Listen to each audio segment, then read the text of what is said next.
I did grow up very poor. We had no electricity or running water in my house. That's an actual truth here in America. It was not an easy childhood from a lot of regards. And I had to put myself through college, thing after thing, right? Bottom line is, I've learned to adapt and overcome. Welcome to How to Thrive in IT. This is episode 2, An Overcoming Mindset. If you work in information technology or want to understand those that do, you are in the right place. Helping people in IT thrive instead of just survive is our mission.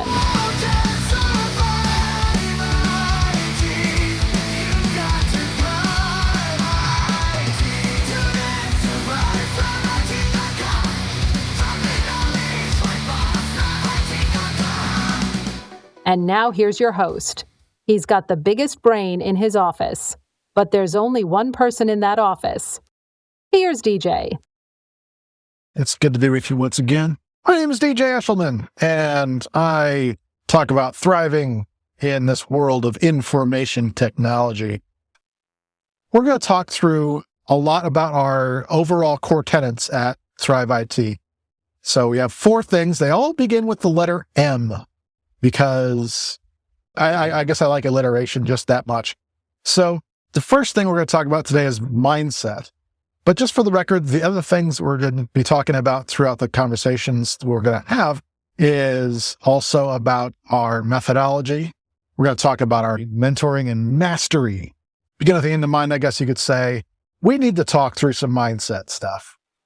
I just wanted to respond to a couple things I've been seeing out there in the marketplace, and hopefully we can get somewhere with this. Get to a place of not only just understanding, but also in being better people. Ultimately, that's one of my goals as a person, as a professional, and just generally as a person who is hopefully inspiring people in some way, shape, or fashion. So I want to see people better. In other words, I want to see people like myself and others leave the world better than we found it. So when it comes to that, the thing that I want to talk about as far as this goes is a core tenet of mindset is thinking about others without any kind of thought of reward for yourself. This is always kind of tough because I don't believe that there is such a thing as true selflessness. I think everyone needs to have a level of selfishness in order to be even remotely successful. But actually, and this is controversial, I know, but I believe that you have to be a level of selfish in order to achieve things that will help others in life. As far as that goes with leaving the world better than we found it, being better people, it really does come down to the fact that we're not really always taught that. We're not always able to adapt things. Hey, my friends, thank you once again for being here. I'm excited to launch this new podcast, but with any podcasts these days, you always have a sponsor, right? Well, we don't have sponsors yet. So I am going to be my own sponsor, I guess you could say. I have a new offering for you, and the good news is it's free. So what you need to do to take advantage of this is ask yourself a question, and that question is, where do I want to be in my IT journey? As far as your IT career, where would you like to be? And especially if you are somebody who has been put into a leadership position, you've been at this a little while, and you are looking to figure out how this all works because you haven't been equipped to do so, I'd like to have a conversation with you on that. But regardless, if you are wanting to go deeper and invest a little in yourself, I am willing to give you a roadmap of things you should be looking at to do that properly. And so what we're doing for a limited time is I am giving you a half hour of my time to meet with you to discuss this and give you a roadmap for how to continue on your career journey. I know it's risky, but the reality is that I enjoy talking with people. It's something I do enjoy, so I wanted to give this gift to you. So in order to take advantage, all you need to do is go to thrive-it.com/meetdj430. That's thrive-it.com/meetdj430. That'll give you access to a scheduling page where you can schedule a half-hour meeting with me. All I ask is that you fill out the form and make sure that you're putting in enough information that we can have a good quality meeting together, and that you, of course, show up because I'm giving this gift to you. Let's get back to the show. Here we go. Today, what I want to talk about is that angle of mindset that really is just saying, okay, how do I let things roll off? How do I, when things are going right or going wrong, do I take credit for them? There's things like this we need to address. And a big one, I think, for me is in response to what I've been seeing out in the industry. A certain software vendor has recently denied some people membership in a program that I think everyone was assuming that they were going to be part of. And seeing some of the responses to this, some were legit as far as their reactions, and some were a little overreactive, in my opinion. So I wanted to address that from a mindset perspective and see how we can address that. So I want to be very clear about something along with this. I'm not trying to address overall sensitivity or a concept called anti-fragile. Probably want to do that in another episode, but that is something that I believe as people in IT, we do need to address, because we're people, right? We're not just automatons and things like that. And that's actually more what I wanted to address today. Is sometimes we get into a place where we naturally address as we're expected to be addressed. Sometimes, even when we don't want to respond a certain way, we feel compelled to do so. And not that is in and of itself a bad thing. Sometimes actually that's a good thing. But in the technology world, sometimes we tend to respond overly scientifically, I guess you could say, or not with as much either compassion or the emotion that we actually are feeling. And so, believe it or not, that comes across. And so when it comes to being a situation that is outside of your expectations, where you feel you've worked hard for something and you don't get it, let me just tell you, I'm actually going through a season of this right now as I'm recording this, which is why this is actually getting a little hard for me to get through, because it's been a very emotional few months for me. But I felt like I should put it out there for you all and have this for you as a resource, or just for me to get it out. And that is that sometimes I put a lot of effort towards something and I have an expectation of a result. That doesn't mean that others have an expectation of giving any praise, or even in my case, being part of that result. And I tell you what, I'll go ahead and just lay this out, and whether I decide to keep it or delete it later, I'm just going to do it.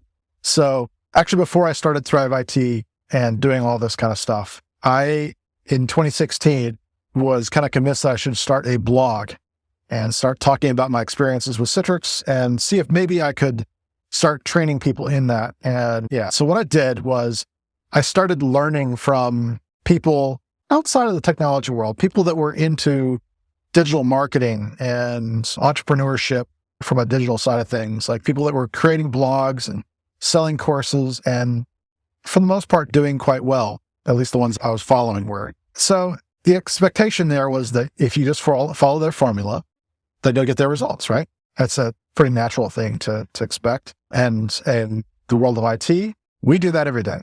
We're not inventing new things here. We're typically using software that other people have written and finding a way to make it work and adapt, and usually based on reading blogs and other collaborative kind of things. Rarely is it something you just invent on your own with no input whatsoever. We are a community, especially in my specialization of end user computing. It's a very collaborative kind of community-driven industry. So all that to say, what ended up happening with me was that I struggled for a bit, and tried to do the blog thing, and that really wasn't anything that was growing all that great, but it was good to have. Started doing presentations, participating in more community and industry events, that sort of thing. And that was all good. Then I decided it was time to go ahead and start teaching people based on both survey responses and all these kind of data that I had that indicated that this was really going to be something that was going to be successful, I guess you'd say. So what ended up happening in that regards was that I launched a membership called the Citrix Heroes membership. The idea was to trained some people in the better practices in Citrix that I've been seeing as a consultant for many years. And so kind of paying that forward. And then people would just be part of this and get content from me every month, and we'd have discussions, yada, yada, yada. It's a good concept that I did. Honestly, I still think it's a good concept. In fact, I was approached not too long ago suggesting the very thing that I had launched years ago, which I find very amusing. But nonetheless, what I did find during this process was that I had certain expectations about the way things would go and hopefully the number of people that I needed to enroll at the price that I was offering it. And you know what? That didn't happen. In fact, I didn't get anywhere near that. I had a good core group of people that were very generous with a lot of things, including their finances, to help support me during this. But ultimately, it was not something that was even close to self-sustaining, and certainly not to my expectations. I got depressed. After a couple of months, it was just clear that it wasn't going to go anywhere. It wasn't really succeeding like I thought it was going to or should have. And I ended up just closing it down. Now, the good news out of this is that I was able to emotionally recover and say, let's try something else. I pivoted, and that was to launch the Citrix Hero book, which, spoiler alert, is actually the material from that membership, all the videos that I'd recorded that I transcribed, edited, and made into that book. And so your digital entrepreneurs out there, called repurposing at its finest. Now, interestingly enough, it's a book, right? So making thousands and thousands of dollars off a book is very difficult. And so I kind of knew that I was not going to be, retiring off of this or anything like that. But it was nice to be able to put this forward in a way that was working for the community. But then all of a sudden I started seeing expectations that I was putting on myself as far as like the amount of sales and things of that nature. And I, again, had an emotional response to this. So faced with yet another result of disappointment of my expectations versus reality, it's trying to sell a book is tough enough as it is. When you're a self-published author and trying to do things on your own, this sort of thing, it is dramatically more difficult when people don't leave you reviews and you ask for them. You ask for reviews and they don't leave you any. You start to wonder, am I doing something wrong? It's like, it's not just, do you like me? I don't know if I am worried about that as much when it comes to like books and things like that. Other things, yeah, I'll admit, I worry about that. But when it comes down to it, without the feedback, I don't know if I'm doing the right things or not. I don't know if I'm helping. I don't know if I'm just doing something to be done. And so I decided that was a good practice. Treated it like that. I had written the second book, Just Do This, actually in 2017, and decided to finish it in 2020. And so I published it right after Be a Citrix Hero. And this one was the one where I did have some expectations. I did want to say that this was a significant amount of work. I threw money at this. This is where it gets hard. I have thrown something to the order of $15,000 to $20,000 at writing and publishing this book. To date, I think I have made about $5,000 in the almost 4 years since it's been published. That includes all versions, audiobooks, all that kind of stuff. That's hard. And again, there's lessons that I've learned in the process.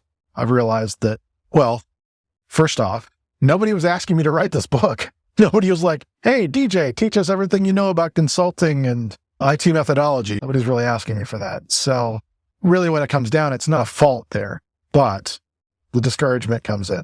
And so in the process of launching courses associated with the book, there's been disappointments. I've come to realize that I get frustrated and have been very frustrated with people of IT that want to be successful. They tell me in surveys that they're really interested, but they don't step up and invest in themselves. And I don't mean just with me. I mean just in general. A lot of people seem to have this attitude of let's just let other people kind of dictate what our success will look like. What bothers me, though, is when people claim victimhood, when they don't step up and they claim that they cannot succeed because they're being discriminated against, because the odds are stacked in their favor. I'm not trying to sound too harsh here. There are some genuine obstacles that people have overcome or had to overcome to succeed in information technology. That is definitely true. But a lot of the people that I've been seeing lately are quite honestly not as challenged as I'm seeing. Another way to say this might be that sometimes we blow things out of proportion and we kind of end up marginalizing the people that actually are having some struggles in certain areas, that are afraid to speak up. They don't have a platform to speak up. And so there's that. Whether that's stricken from the record or not, whether I'm canceled for saying that or not, who knows? But the bottom line is, in my life, I've had to overcome a lot. And I don't tend to say things too much about this because, average white guy complaining about having to work hard. But I did grow up very poor. We had no electricity or running water in my house. That's an actual truth here in America. It was not an easy childhood from a lot of regards. And I had to put myself through college, thing after thing, right? Bottom line is, I've learned to adapt and overcome. And that has, fortunately for me, translated well into the professional world, where when I'm faced with a challenge, I can have that mindset of, okay, I'm not to take this personally. It's something where I can accept this for what it is, even without accepting that it will always be that way. I can look at something and say, this is a changeable situation. This is something that I can work towards either inspiring a different result, or in some cases, even creating a different result when it comes to a lot of working with teams and things like that as a consultant or whatever. There's a lot of times that's a possibility. So I won't bore you with all the details, but in the midst of this not working, I had kind of given up. Now, that is to say, I stayed busy. I was doing some consulting work, but not enough. I was doing the YouTube thing. I was almost every week, we had another episode of Thrivecast and interviewing people, and it was good. And honestly, as far as results go, there were some things that actually were beneficial beyond just any kind of finances, some relationships that were able to be made better by all this. It's hard to put a price tag on some of that, and I don't think I ever would. But yeah, let's be honest, let's call it what it is. In a good 2 to 3 years of effort, we yielded about 300 subscribers for the channel. It's not a good result. Again, it says maybe this isn't the right thing. It says maybe this isn't the thing people are needing or wanting. Or maybe they don't want it from me. I don't know. Maybe they don't like the way it is. There's no feedback, is what I'm getting at. So in the IT world, very often we don't get, and sometimes when we do get feedback, it's very negative. Users complain about performance. That's probably the most common thing, actually. And so there's things like that don't always lend themselves well to knowing what to do, I guess, or how to do it well. You see, I didn't realize that I would feel so emotional recording this, and I'm only scratching the surface, my friends, about how this has felt the last few years. Put all the effort in, get no result. And a lot of times in our workplace, we do the same thing. We do a lot of work thinking that it'll yield something. We do a lot of late evenings. We do a lot of things that are kind of counterintuitive in a lot of ways that don't really make a lot of sense. As far as like no other job would, require you to go log into a server at 3 a.m. or go physically to an office at 3 a.m. because someone can't access their email. I'm being dramatic, but yeah, stranger things have happened to me. So I can say that with some authority as well. This is the hard reality. The feedback we get just always seems negative. And so sometimes situations come up, and like anything, it's practice. Anybody who's been cheering me, the 2 or 3 of you that have heard me over and over, you know that I say this a lot. And that is, you will not rise to the occasion. You will only rise to your level of preparedness. So what that means for mindset is that you have to practice being prepared to respond to situations. Otherwise, you will go to your trained response to your practice. And if your practice is only ever negative feedback and negative emotion, whether it's deserved or not, you will respond negatively and lash out. You're more likely to do things like that. You'll be more likely to say things you'll regret. Again, without calling out any names. I'm recording this because when you've seen 10 people do the same thing and several of them permanently damage their careers, it's really tough to just stand by silent and say, oh, you poor thing. There comes a point where I have to say, no, you need to take steps to correct this. You can't just blame everyone else for your problems. The world doesn't work that way. And certainly professionally, and certainly in IT, it doesn't work that way. We sometimes get away with it a lot of blaming, other teams for our problems that we're facing. Whether that's true or not, but the practice of doing that, and that happens. So if you're in the practice of shifting blame, I guess you could say, hey, guess what? The rest of the professional world and dealing with other people, that's going to be a challenge for you. And so I guess I'm encouraging some mental toughness, but also some emotional fortitude when it comes to this. And really that is something that takes practice. And so let me conclude by telling what's up in my life that addressed this story. Facing all these challenges, faced very abysmal sales, even though I continue to invest in the hopeful success one day of Just as Bliss, I've come to realize a lot of things. Like, first of all, this gaps in the field as far as what I need to learn to be successful at these kind of things, whether it be marketing or sales, whatever. But the default response to getting mad at the very people I'm trying to serve is not appropriate. It's kind of silly to think about it. So I am taking this in a couple different directions. One is in the coming months, just so you're aware, I'm going to be working towards finding ways to just get my material out there so that I'm paid for it, but you're not the one paying for it, if that makes any sense. I'm taking on the role of an artist, and an artist will often have patrons. In other words, people that are basically sponsoring them. And so I've resisted that for years, and it's time to stop. It's time to let other people be involved. And so you will see things, if they continue in this fashion, not necessarily be something that's just out there as quote unquote free content. It'll be free to you, but I need to be paid for my work. I need to be compensated for this. And the reality is, if I'm not, then I'm not interested anymore. It really is one of those things where I can't, financially is one thing, but emotionally, I can't continue doing the things I'm doing and not be supportive. And the honest truth is that might be stepping back completely and just saying, let me just sunset all this content. Let me just make that available for people.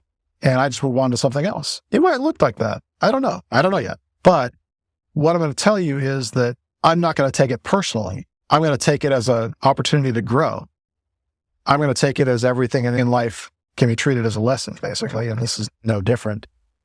There's no reason this can't be a lesson learned. So yeah, this episode feels harsh. Anyway, good to practice. Good to put things out there. Good to talk things out. Bottom line is it's been a very hard journey for the last few years. Life is not always a bunch of roses, and sometimes there are consequences. Earlier this year, early in the prior year, I took a gamble in a thought that I could figure out how to sustain my family finances, my business's finances through these ventures. Mostly because some of the feedback that I'd gotten was indicating that it would be successful.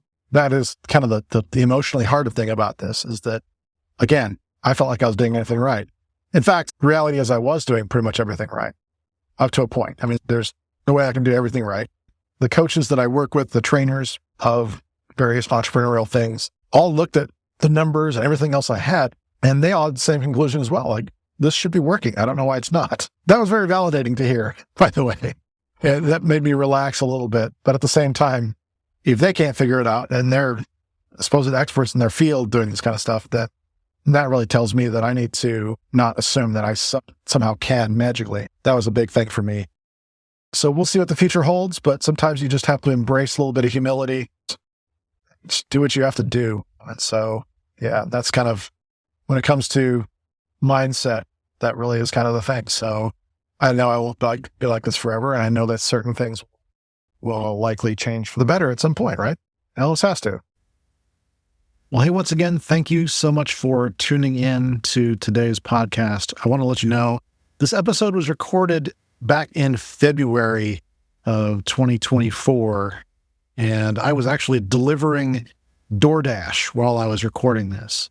So there's been some things since then that have turned around a bit, and some things that are coming into play now, and finally releasing the podcast. I had intended to do it a lot sooner, but you know what? Things happen that way sometimes. And so there's been a lot of shifting that's happened, and a lot of humility that has occurred, a lot of what I was describing in this podcast. So I almost deleted this whole thing, but I figured I'd keep it for you and let you have that journey with me. And I hope that there was something that you got out of this, if nothing else, just to see that we're not all perfect, and we all have these things we need to adjust in our lives as far as expectations and really overcoming what challenges we have. So I hope that was helpful for you.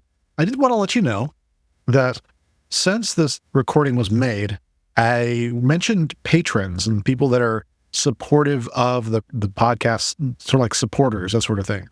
Well, fortunately for you and for me, I found a patron. As I said earlier, I was looking for patrons, treating this a lot like an artist would be. So, and I'm just creating content, getting it out there for you, and other people are paying for that and helping spread the word and that sort of thing, and serving you for whatever motivations they have. In this particular case, there was a motivation of someone that is a CEO of a company that I respect greatly and want to do more with, that decided to buy 100 of my books.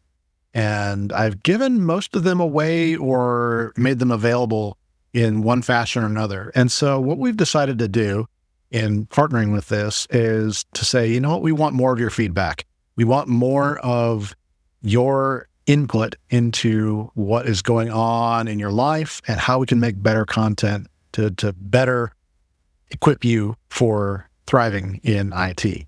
So here's the way this works. You're going to go to thrive-it.com/EP2 survey. That's thrive-it.com/EP2 survey. What's going to happen is that link will have a few survey questions for you that are going to help me determine what kind of things are going on in your life and those around you and your opinions on the industry. And as a result of that, I'll be able to get more content going, like I said. But to give you something out of that and to give you some further investment in your career through this sponsor of mine, I've been able to arrange for having several of my books available in hardcover at cost. And so at the end of that survey, you'll be presented with a link that will show you how to get that deal, where pretty much all you have to do is pay for the shipping and in some cases, the printing cost of the book, depending on if you're in the US or not. I'm not worried about profits with the book. I'm interested in your feedback above all else. And so profits in the book, like I said in this episode, not really a factor at this point. And so thank you to, you know who you are out there. And if you ever want me to reveal who you are, I am more than happy to do so, but I understand the desire to be anonymous in these kind of things and supporting this. So I do thank you for being here today. I thank you for your support of this podcast. And hey, you know what? If this was enjoyable for you, or if this was convicting for you, or you think you know someone that would benefit from this, please do share. It is going to take quite some time to get this fully up to speed, obviously, and it's going to take even more than that to get this popular in the IT world. Advertising doesn't work for podcasts. What does work is you sharing it and you giving positive reviews on the platforms that you're listening to those podcasts on. So I appreciate those in advance, and I will see you in next week's episode. Now, maybe I should leave you with a fun little song generated by AI earlier this year for the Thrive IT channel. So enjoy this AI-generated theme song. See you next time.